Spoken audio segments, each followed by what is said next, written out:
বিসমিল্লাহির রহমানির রহিম। আসসালামু আলাইকুম, welcome back to my channel মায়ের রান্নাঘর। আপুরা ভাইয়ারা কেমন আছেন? চলে আসলাম আজকে খুবই মজাদার একটা রান্নার রেসিপি নিয়ে। এগুলো হচ্ছে বুটের ডাল। ডালগুলো আমি আধা ঘন্টা মতো পানিতে ভিজিয়ে রাখছি। খুব ভালো করে ধুয়ে এক কড়াই পানি দিয়ে আমি চুলায় বসিয়ে দিলাম। যেহেতু আমার প্রেসার কুকার নাই, তাই এভাবে ডালটা সিদ্ধ করতে হবে। যাদের প্রেসার কুকার আছে তারা কিন্তু খুব সহজে সিদ্ধ করে নিতে পারবে। আমি স্বাদ মতো একটু লবণ দিয়ে দিলাম। এখন অপেক্ষা করব ডালটা 80% মতো ফুটে ওঠা পর্যন্ত, সিদ্ধ হয়ে যাওয়া পর্যন্ত। আপুরা ভাইয়ারা কে কোথা থেকে আমার ভিডিওটা দেখছেন, আশা করি আল্লাহর রহমতে আপনারা ভালো আছেন। আলহামদুলিল্লাহ, আপনাদের সকলের দোয়ায় আমরাও ভালো আছি। এখানে 4-5টা কাঁচামরিচ দিয়ে দিলাম, হাফ চা চামচেরও কম একটু হলুদের গুঁড়া দিলাম, সামান্য একটু মরিচের গুঁড়া দিলাম, আর কিছুই কিন্তু দিব না। এই রান্নাটা কিন্তু খুব মজা লাগে খাইতে, মাশাল্লাহ। ভাত রুটি সব কিছুর সাথেই খাওয়া যায়। ডালটা কিন্তু আমার 80%-এর মতো সিদ্ধ হয়ে গেছে। এই পর্যায়ে দিয়ে দিলাম কেটে রাখা শসা দিয়ে এভাবে ডাল রান্না করলে কিন্তু অসম্ভব মজা লাগে। যারা খেয়েছেন তারা তো জানবেন, আর যারা খান নাই অবশ্যই বাসায় একবার ট্রাই করবেন। সব কিছুর সাথেই খাওয়া যায়, বাচ্চারা খুব পছন্দ করে।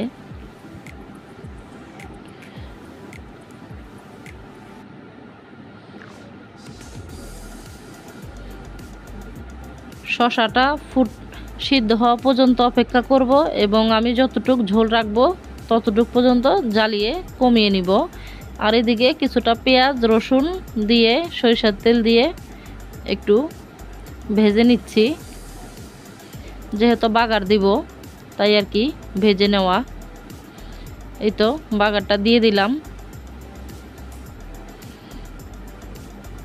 এভাবে শসা দিয়ে ডাল রান্না করলে অনেক মজা লাগে খেতে।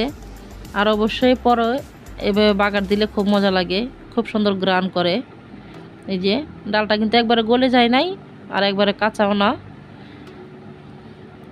এই পর্যায়ে দিয়ে দিলাম কিছুটা ধনিয়া পাতা। আমি আর ডালের ঝোলটা কমাবো না, এতটুকু রাখবো।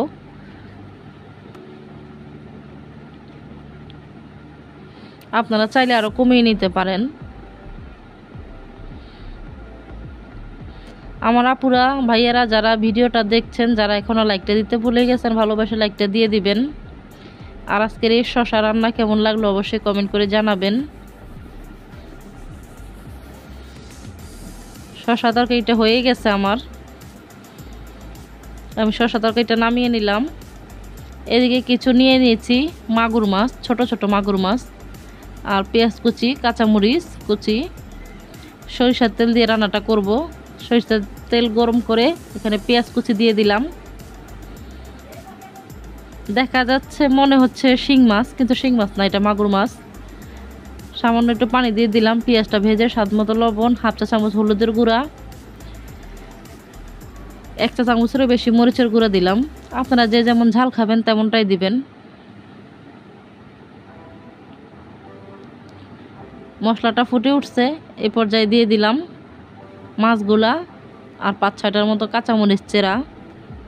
এখন খুব ভালো করে মশলাটাকে কষিয়ে নিব। আজকের আমার ভিডিওটা কে কোথা থেকে দেখছেন, ভালো লাগলে কমেন্ট করে জানাতে পারেন। নতুন আপু যদি কেউ হয়ে থাকেন, আমার আজকে ভিডিওটা দেখছেন, সাবস্ক্রাইব করে আমার পাশে থেকে যেতে পারেন নতুন নতুন রান্নার ভিডিও পাওয়ার জন্য।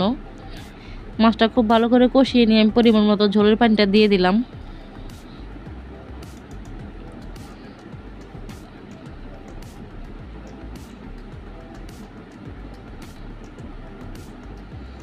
আমার অনেক আপু ভাইয়ারা আছে, ওনারা ভিডিও দেখে কিন্তু কখনোই কমেন্ট করে না। তাদের জন্য অনেক শুভকামনা রইল। আল্লাহ তাআলা তাদেরকে নেক হায়াত দান করুক। তাদের মূল্যবান সময়টা আমাকে দিচ্ছে, অসংখ্য ধন্যবাদ। আর যারা কমেন্ট করে এবং সাবস্ক্রাইব করে আমার পাশে আছেন প্রতিনিয়ত, তাদেরকে অসংখ্য অসংখ্য ধন্যবাদ। এখানে কিছুটা ফ্রোজেন করা ধনিয়া পাতা দিয়ে দিলাম। আমি আর ঝোলটা কমাবো না, ঝোলটা এই পর্যন্তই থাকবে।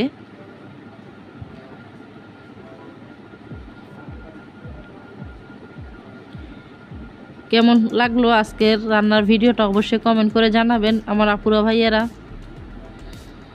যে যেখান থেকেই দেখছেন ভালোবেসে আমার পাশে থাকবেন। সবার জন্য অনেক অনেক দোয়া ভালোবাসা রইল। এইভাবে মাছ ভুনা কার কার ভালো লাগে অবশ্যই কমেন্ট করে জানাতে পারেন। আমার আপুর অনেক সুন্দর সুন্দর রান্না করে, অনেক সুন্দর সুন্দর কমেন্ট করে, মাশাল্লাহ খুব ভালো লাগে আমার। এই যে আমার ফাইনাল তরকারির লুকটা কেমন হয়েছে দেখেন, মাশাল্লাহ খেতেও কিন্তু অনেক মজা হয়েছিল। আর এই যে ডালের লুকটাও একটু দেখিয়ে দিচ্ছি, দেখেন অনেক সুন্দর হয়েছিল কিন্তু খেতে। অবশ্যই এইভাবে শসা দিয়ে ডাল রান্না করে খাবেন। আর কেমন লাগলো ভিডিওটা কমেন্ট করে জানাবেন। আল্লাহ হাফেজ, সবাই ভালো থাকবেন। আসসালামু আলাইকুম।